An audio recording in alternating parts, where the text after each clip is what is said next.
So today we're not working on this. We're not working on that. Today we're working on the shop itself.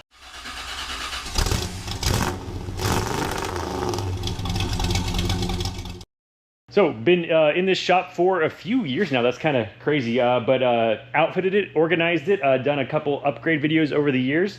And today we're doing some more of that. So all of this stuff right here is for upgrades we're making to the shop because there are some improvements that need to happen. And we're gonna start with the easy stuff and move to the hard stuff. So the first one we're gonna do, it is another one of those. So this is an extension cord on a reel.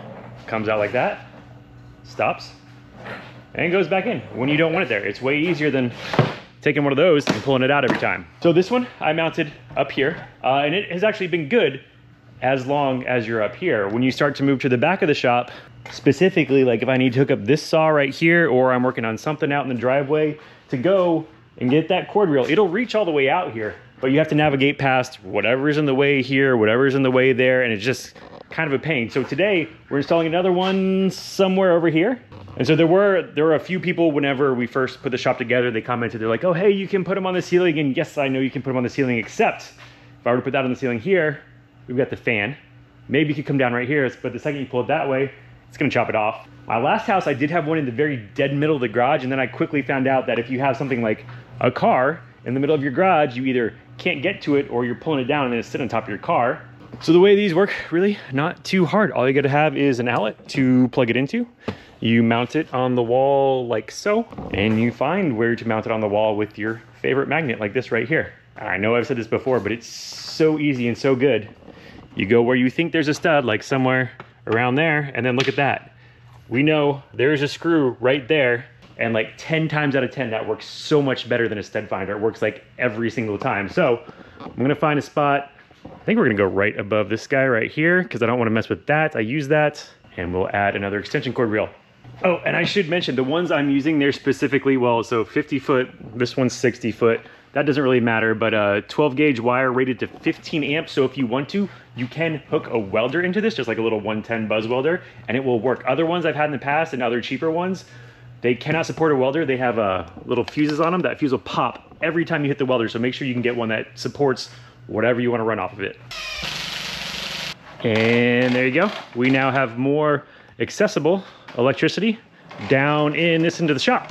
All right, next up, we need to address these drawers. So these workbenches did not have drawers when I bought them. I made these drawers. I took a big piece of sheet metal, cut it, bent it, welded it back together, and made these drawers. So whenever I did that, I was kind of in a time crunch, so I just used, you know, the sliders they have available at Home Depot. And some people commented and said, hey, those aren't heavy duty sliders, they're not gonna work. And well, they were half right. So this drawer works perfectly fine. I thought that would actually be the problem drawer because it's full of like screws and stuff, but this drawer has been perfectly fine. This drawer, however, is currently a two-handed drawer, at least to close it, because when you go to close it, it does not really want to go unless you use two hands. You kind of lift it, and the reason is this drawer, yes, it is too heavy. So the problem is the slides are like deforming. You can see they kind of like go like to the side there because there's so much weight on them. I actually, at one point, I did double up the slides. I put 2 slides on each side to try and solve that problem. Did not work, just made the drawers harder to open. So yes, they need heavy duty slides, and here we have heavy duty slides. The problem is, so these are 500-pound slides. They should be plenty, except the only problem is, if you look, they are, what is that, like almost a ½ inch thicker than these slides right here. So actually I made this drawer too big when I first made it. I had to take it, I made it, went to install it. It was 1/8 of an inch too big. I had to take it out, cut it, put it back together. And so now this drawer is gonna get cut again. We gotta cut it down like 1/4 inch on each side. So yeah, I guess if you're making your own drawers, make sure you consider the load you're gonna put in it when you're buying your sliders. But hey, it's not nice unless you do it twice, or in my case, 3 times. So let's take it apart, put it back together.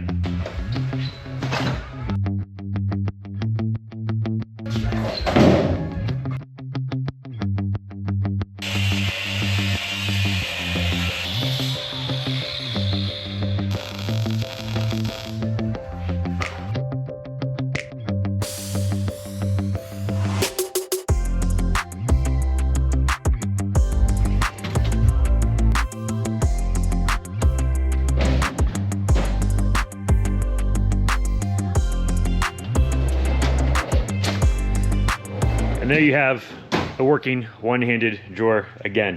So yeah, these are the old slides, and as you can see, this side is straight and that side is not so straight. This one, even more so, you can tell they were starting to deform under the weight of the drawer. So yeah, those needed to be replaced. The new ones, like I said this before, they're 500-pound sliders, so those should hold anything I put in the drawer. The drawer should start to deform before anything else. And they were the same size, so they bolted right up.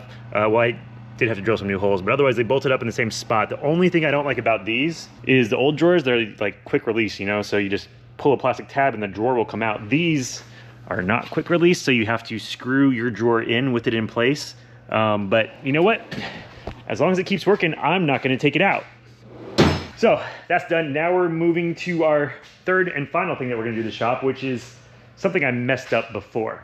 This wire organizer right here is really awesome, and as you can tell, I have already outgrown it. We've got wire hanging out down here. I've also started using it for rope. We got like parachute cord here. We've got rope up there on a spool, but again, out of space. So I have purchased another wire rack. That's not the hard part, because with this, all you gotta do is install a few screws and you install it on the wall.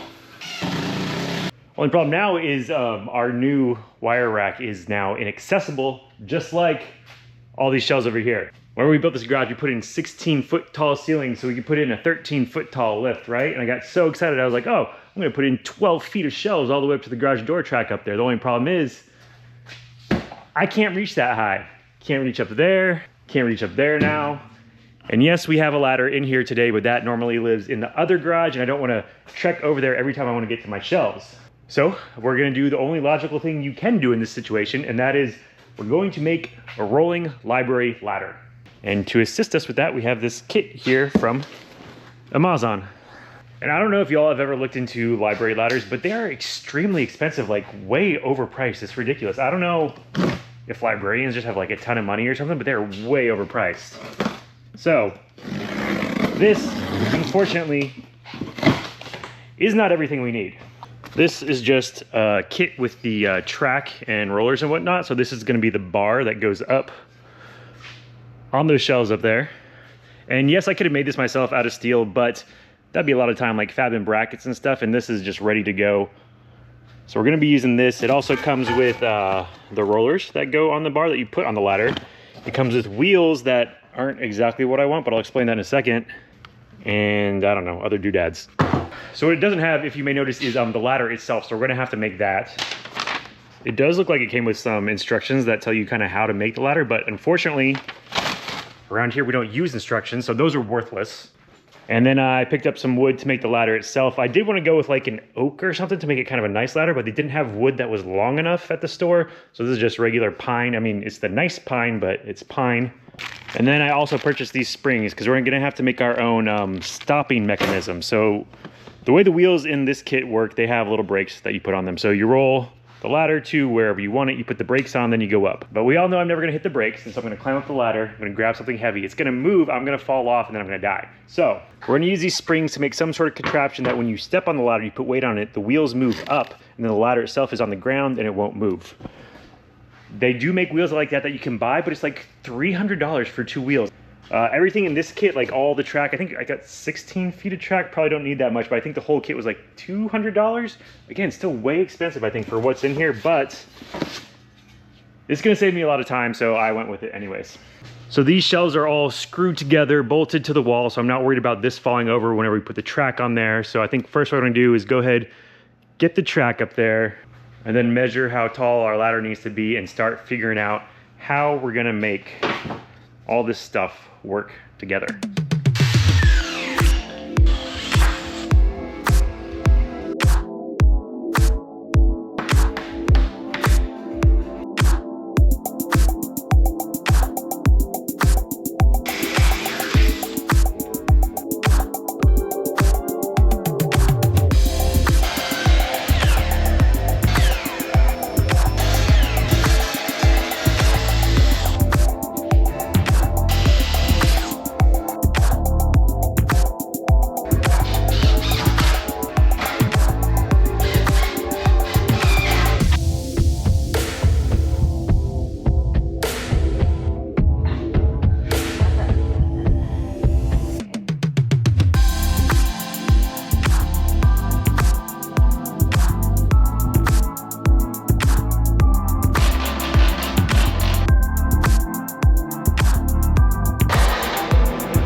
you have a rolling library ladder.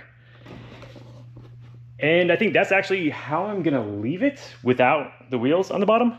So I was over here cutting metal, getting ready to make the spring thing. Got a bolt for the spring to ride on, some tabs that we're gonna attach here, attach there, and do a springy thing. But I realized that's not what I want, because this ladder, it's not gonna be out all the time, right? So right now, you wanna get stuff back there, it's kinda in the way. So I don't think I want it out all the time. So my plan is, I made it the width of the side of these shelves right here. And it does have stops for the end, but I think I'm gonna leave them off, and then whenever I'm done using the ladder, I'll just take it off and we'll stow it up in here. Just like that, out of the way, but then whenever you need it, you can put your ladder on, you don't have to go grab one from the other garage. Oh, and these black bars here, those are steel bars I put there to reinforce the wooden steps of the ladder. It felt strong enough. I was just thinking, if I had something heavy on it with my body weight, or somebody, you know, larger than me gets on it, it would be good to have just in case. So those are there. And so yeah, this end sticks out a little bit as far as the bar did. I did think about making it go all the way over and putting like a bracket off the wall, but the thing is, whenever you're on the ladder, you never reach like right in between the ladder, you know? You're always reaching around to the edge like so. And so now we can get to our wire rack. And I almost forgot that I was gonna add some grippy tape to the steps so we don't slip, and you do it just like that. And there you go, non-slip grip. So here's the thing, I think I changed my mind again. So I've been in here cleaning up after making the ladder, and I realized this thing, it's really, when it's over here anyways and away from the lift, it's not as in the way as I thought it would be. And one more thing is that if I don't do that whole spring-loaded thing we were talking about, if I put the wheels on the inside, there's just enough room for them to fit. So I think what we're gonna do is temporarily, which could very well mean permanently, install these wheels on the inside.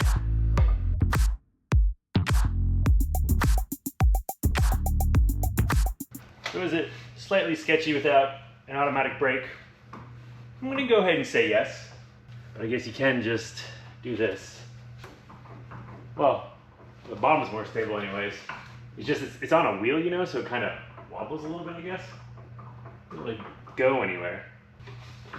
Or at least it doesn't go far enough that I'm uncomfortable getting up here until I fall. So yeah, I guess we'll see how that goes. If I think it's getting in the way, I can still stash it over by the trash can. But for now, we've got a rolling ladder. I can get to whatever I want, whether it's on the wire rack or up there. We've also got our drawer now in operational order again. We've got accessible power to, you know, maybe work on the thing we haven't told you about yet. But until next time, there's just one thing I still need to do. And that's see you later.